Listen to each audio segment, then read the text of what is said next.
show brought to you by Petco. Go to petco.com/techv10 or use promo code TechV10 and get 10% off any order. Verizon and Motorola are working hard on the new Motorola Droid, an Android device running Android 2.0. With this launch, Motorola and Verizon rather, are really trying to take on Apple's iPhone, whether it's in direct comparison ads or anything like that. But now we've actually had a chance to see it in person. And to talk about this, we bring in a couple technology journalists who actually have them both at their respective places. Nilay Patel from Engadget. Nilay, thanks for being with us. Hey, how's it going? It's right here. Check it out. Nice. Also, Gary Krakow, who's the technology editor of thefastertimes.com. He's got one as well. Gary, thanks for being on the show. So it's, a lot of hype's been surrounding this device. Yesterday we heard about this new Google Maps functionality, which allows essentially turn-by-turn directions, though there's no cached maps, so if you lose a signal, you're out of luck. And Nilay, you've been playing with this device. You guys both have them. What's your initial take of the Droid? It's an astounding device. It's the first kind of fast Android phone. It has a TI OMAP 3 processor in it, so it's clocked just about as fast as like the iPhone 3GS or the Palm Pre. So it's actually really snappy. And to get to your point about cached maps, it actually will cache your route. So when you ask it to take you somewhere, it'll cache in the maps for your route. So if you lose a signal along the way, you can still keep going. So that still works. But it doesn't have all the maps everywhere. Well, let's talk for a second, Gary, about the basics of the device. Now, a lot of people are familiar with the iPhone, the music playing, calendaring, email. What's sort of your impression of Android 2.0 on the Droid? I think it's terrific, and I just wanted to say something about the processor. The original rumors had that it was going to have a Snapdragon, a 1 gigahertz Snapdragon, and I've seen some phones run on that processor, and it would be a lot faster than this is. And if that's the only thing I could find wrong about it, then this is an amazing device. Android 2.0, I'm still learning how to play with it and all the things it can do. I think the most amazing thing is that in addition to working on the Verizon network, setting up your accounts, putting in your Gmail account and letting it get your contacts pulled on your contacts and everything else and your email took 60 seconds. Oh, wow. This device is very fast and has things that I haven't even gotten to yet. No, let's talk about the inevitable hype cycle that's going to happen here. We're seeing lots of highlights. What are the lowlights? There's got to be something wrong with this device, especially it's Motorola. I figured there's got to be something broken on it. Nilay? Oh no, Motorola's done a terrific job hardware-wise with this device. I think what people are going to be disappointed in is that it's got this slider QWERTY keyboard, and it's not the world's best slider QWERTY keyboard. It's one flat panel.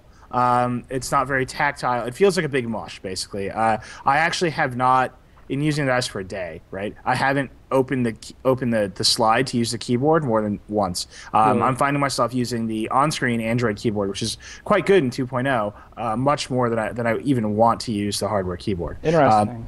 If you're a BlackBerry user, this thing is not gonna cut it for you. You're not gonna love it. Yeah, Gary. Is that sort of your same impression? I think like every other smartphone, you have to get used to the hardware and the software, and this phone, the Droid, is no different. I'm also playing with the new BlackBerry, the new Storm 2 touchscreen, and that's pretty cool as well. But then again, that takes a little bit getting used to. I do like the on-screen. I think that after a week or so, the hardware keyboard will be fine, and do you think you'll ever be able to touch type on the hardware keyboard? That's really, when I think of a hardware keyboard, my curve, I can more or less touch type, right? I look at the screen, but I don't think about where my thumbs are. With this keyboard, I'm always looking at what button I'm about to press because there's no tactility between the keys. You can't really feel the difference between the keys. Yeah, they didn't raise the keys as much as on some of the other phones, including it's interesting, including Motorola's other phone, the Click for T-Mobile. Right.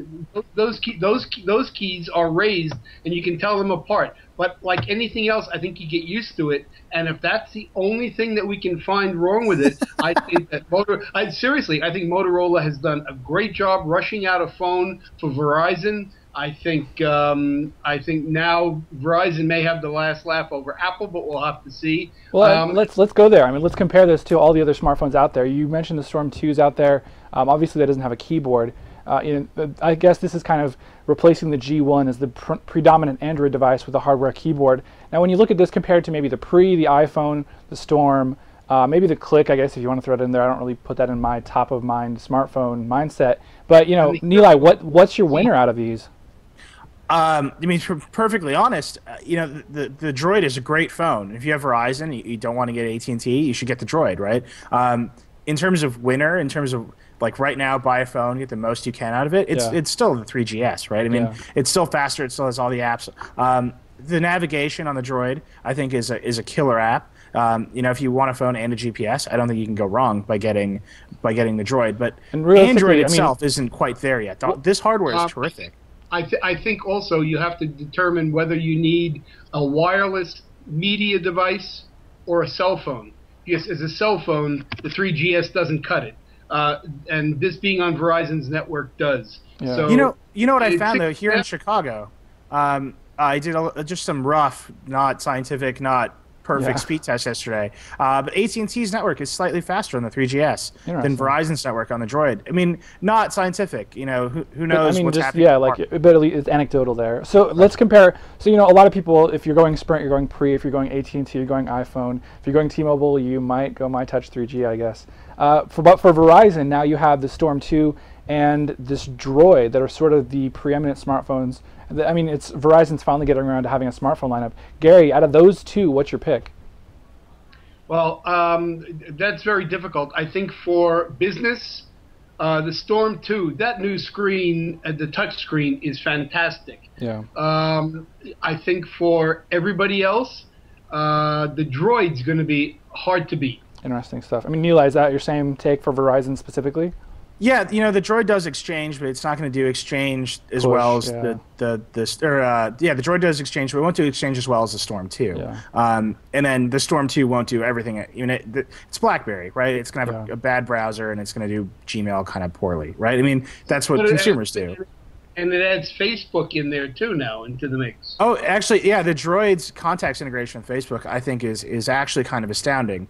So you have your own Google address book, and you can say, well, go find other people in my address book who are on Facebook and update their contact information with their Facebook photo and their other information. Yeah. So I mean, that's very cool stuff, and that's built. That's part of Android 2.0 now. But this is going to be the premier Android 2.0 device for a while to come. Well, it's exciting that we actually have a phone that's worth mentioning in the same sense as these other big headline phones on Verizon. I'll be looking forward to kind of getting one for myself, since I'm apparently the only person in all of America who doesn't freaking have one yet. But we'll try it out and see how it goes. Guys, we're going to leave it there. Nilay Patel from Engadget. Thanks for coming on the program, man. We appreciate it.